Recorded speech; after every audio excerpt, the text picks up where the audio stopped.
Karena Bang Hasan Nasbi masih sibuk klarifikasi omongan Menteri Budaya. Mau gaji setara omset hotel bintang 5 tapi integritasnya masih setara maling kotak amal musola, ya percuma.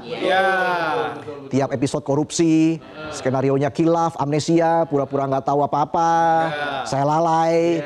Apalagi kalau sistem pengawasannya masih kayak bawa bapak ngeronda, ya. Ada tapi nggak jaga. Malah main tenis meja.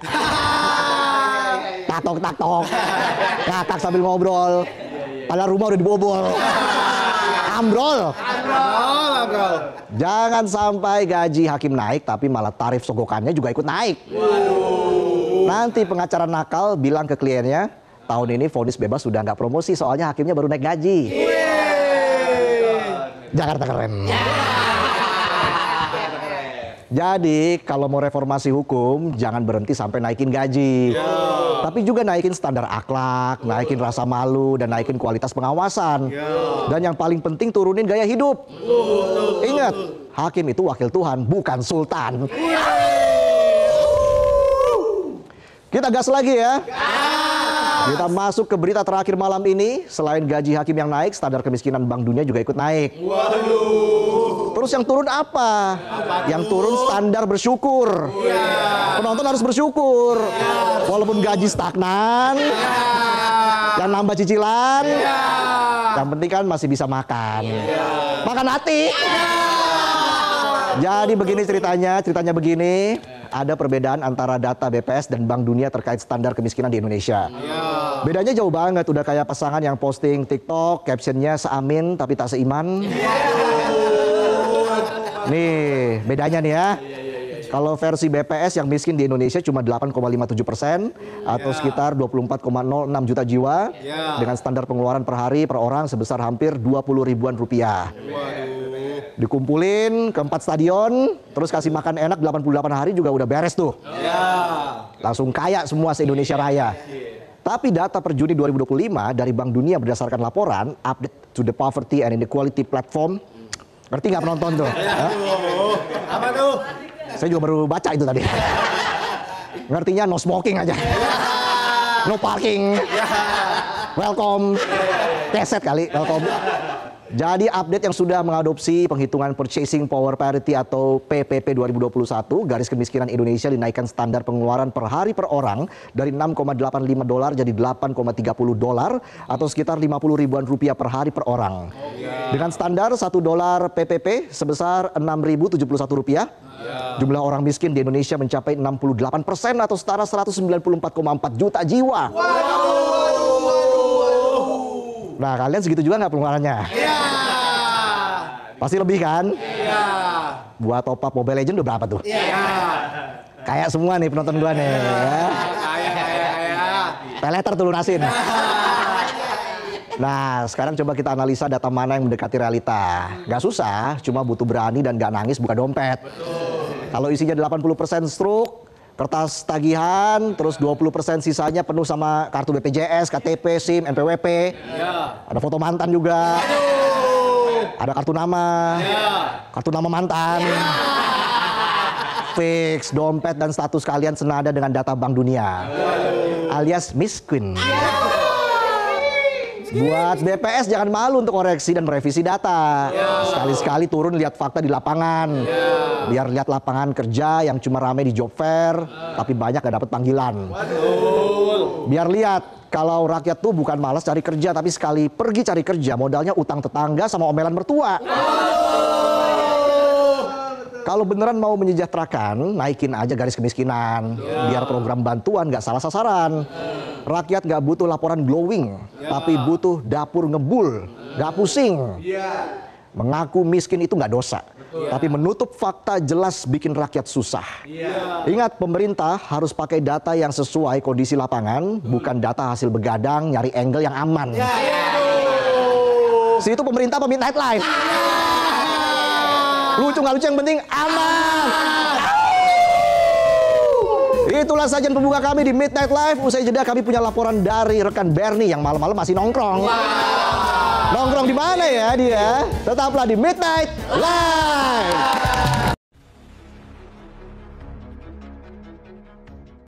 Saya asal pelaku itu nggak kumat-kumat lagi, namanya bukan tidak. Ini kadang-kadang udah tahu kondisi kita di sana ribut, di mute dulu kawan-kawan ya. Biar Intinya nggak udah selesai sih bang, udah selesai intinya sih. Kertas, boleh chat, nyambung sedikit boleh? ya silakan Ya, Bang. silakan.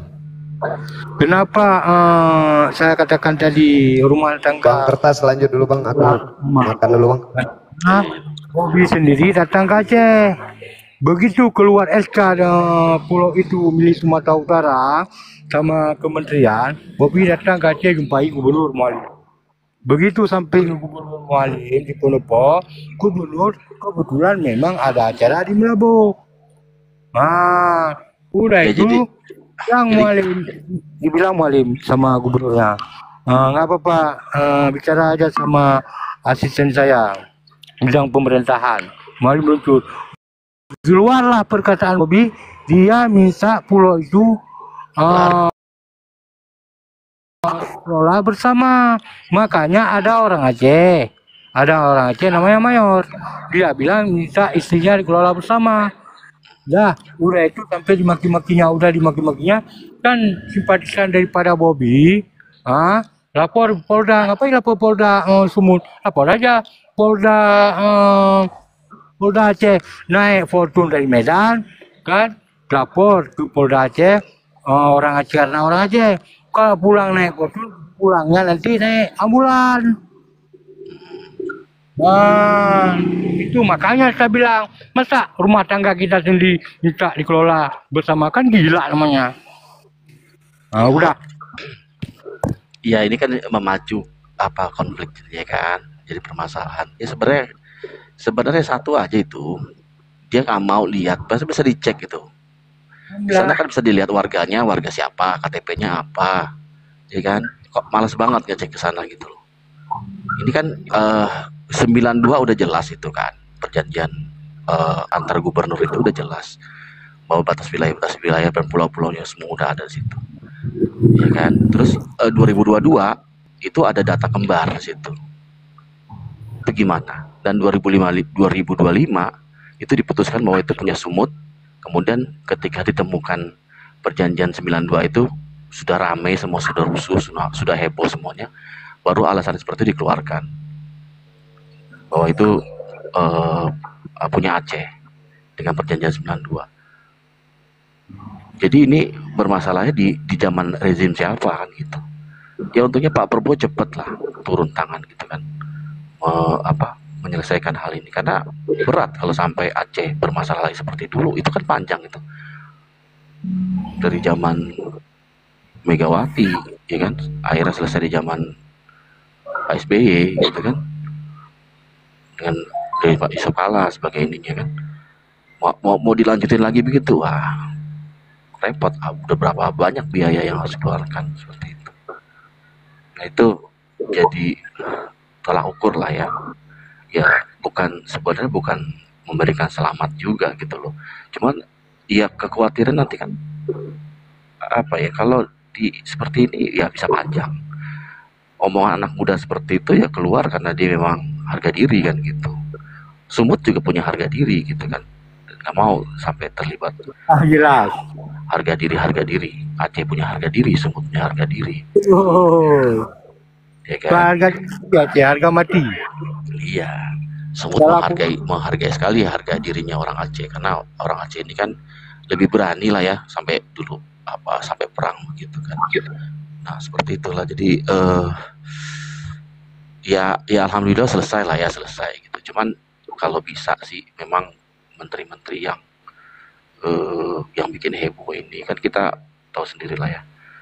Kita nih kalau hal-hal seperti misalnya ekonomi lagi begini, resesi, dunia lagi masalah juga, ya hal-hal seperti disintegrasi itu kan isunya kuat sekali kan. Daerah-daerah itu bisa pisah gitu. Seperti lagi kan. Jangan jadi seorang, mudah-mudahan bukan pengkhianat juga ya, cuman terlalu banyak orang yang menjilat di negeri ini gitu loh. Itu aja sih. Tapi ya harusnya berpikirlah nanti efeknya itu kan efeknya berat juga buat ke kelanjutannya gitu. Ke depannya seperti apa. Itu aja Bang, silakan Bang. Bang Kertan menyambung sedikit boleh? Silakan Bang. Ini Bang, itu kan memang betul kan, itu udah dipulangkan pulau itu sama kementerian, udah ada MOU-nya kan. Tapi saya khawatir juga Bang, saya sebagai bangsa Aceh, saya khawatirnya karena saya tidak percaya MOU negara ini karena banyak pembohongnya di dalamnya. Saya lihat, kalau memang MOU, kayaknya aku tempel basah di MOU tersebut. Macam perjanjian antara Gubernur Sumatera Utara dengan Gubernur Aceh. Gubernur Sumatera Utara waktu itu Raja Enas Regar dan Gubernur Aceh waktu itu adalah Ibrahim Hasan. Itu ada dua-duanya perjanjiannya bahwasanya itu milik Aceh. Iya. 2002. Nah, udah itu tahu-tahunya sekarang udah di-SK-kan sama kementerian, gua keluar SK milik Sumatera Utara. Kita mau bangsa Aceh sekarang, rakyat Aceh menunggu sekarang. Jangan tekenan aja, stempelnya harus ada. Kalau nggak ada stempel, berarti mereka bermain di belakang layar lagi. Itu yang kita khawatirkan. Karena Banser Panjaitan udah memang ke Aceh. Waktu itu ini sebenarnya ini masalahnya Mulyono semua ini. Nah, anak buah Mulyono semua yang bermain ini. Karena itu bawahan daripada Mulyono. Itu kan perintah Mulyono itu. Tahun berapa waktu Banser Panjaitan ke Aceh buat perjanjian sama Uni Emirat dengan Arab kalau nggak salah. Datang dia. Tapi tahu-tahunya putus.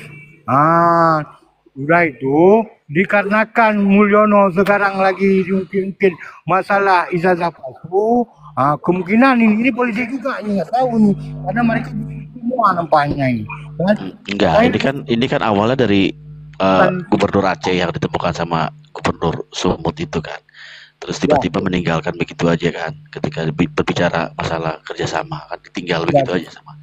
Nah situ kan banyak orang melihat ini kenapa permasalahan ini gitu. Ketika ditelaah, oh ternyata ini minta kerjasama kan gitu. Baru dilihat ternyata pulau itu diambil SK-nya menjadi Sumut. Jadi panjang lah akhirnya kan. Ya betul Bang. Seperti itu aja Bang. Jadi itu kan ini lagi Bang nih, apa ketua yang perempuan itu dari Golkar itu, ketuanya bilang memang harus kita pertahankan. Apa yang dipertahankan? Kan goblok, perampas semua nampaknya. Udah kong kali kong semua nampaknya. Apakah ciptakan konflik baru? Ini nampaknya ciptakan konflik baru.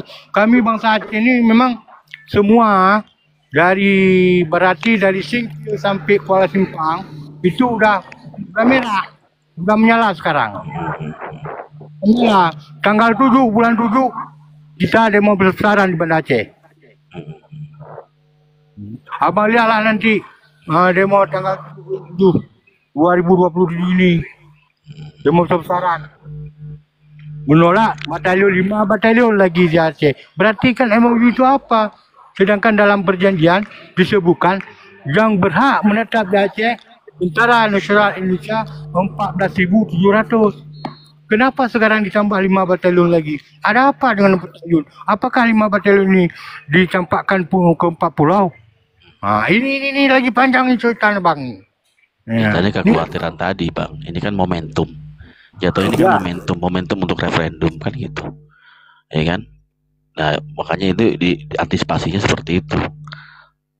Ya sebenarnya sih aku aku istilahnya ya terserah aja sih kalau aku sih gitu. Kalau memang bisa ya bisa, kalau enggak ya enggak kan gitu. Enggak ada istilahnya enggak ada paksaan juga. Karena memang negara ini lagi ya resesi kan, susah.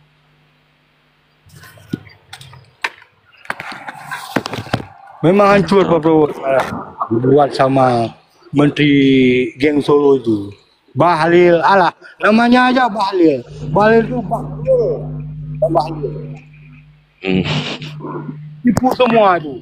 Dari Banser Panjaitan, Bahlil, itu hancur kali negara ini. Mau dibawa kemana? Memperkayakan diri sendiri mereka itu. Mengorbankan rakyat kecil.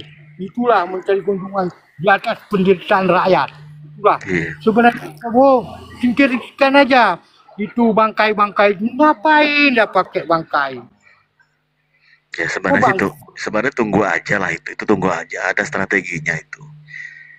Ya kan, informasinya juga ya bisa dipercaya juga informasi seperti itu kan. Cuman kan strategi seperti apa? Karena ini kan 10 tahun ya, 10 tahun gitu udah hancur-hancuran gitu kan. Tapi ya yakin aja lah, apa penguasa sekarang itu jiwa nasionalnya tinggi, negarawan. Lima macam dia orang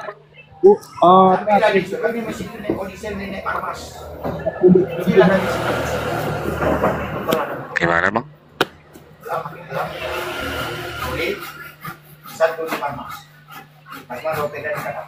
Ya, Bang, yang Mas baru sudah bergabung, makan ya? selamat bergabung. Pak Zri, selamat bergabung. Bang Ama, Bang Ya, Bang. Pinangkut, ya silakan saja, Bang. Assalamualaikum semuanya. Waalaikumsalam, Bang Pasri. Waalaikumsalam warahmatullahi Ya, wabarakatuh. salam dari Aceh Tenggara, Kutacani. Oke, siap.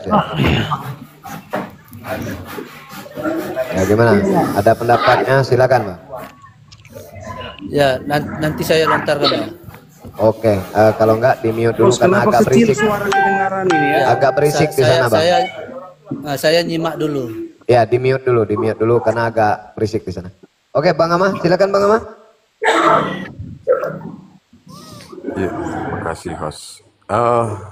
Mas, kami dulu ya Oke, Bang Abu, thank you Bang Abu. Sudah Terima kasih bergabung. Bang Abu. semuanya. Saya melihat di banner tadi ya, saya coba tarik ke pertanyaan di banner itu ada apa?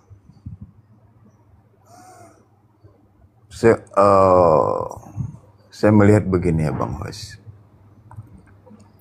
Seperti ya mungkin ini rahasia umum ya, ini rahasia umum yang kita udah tahu bersama bahwa banyak para pemimpin sekarang itu kan dikontrol ya, gerak-geriknya dikontrol dalam artian dari beberapa partai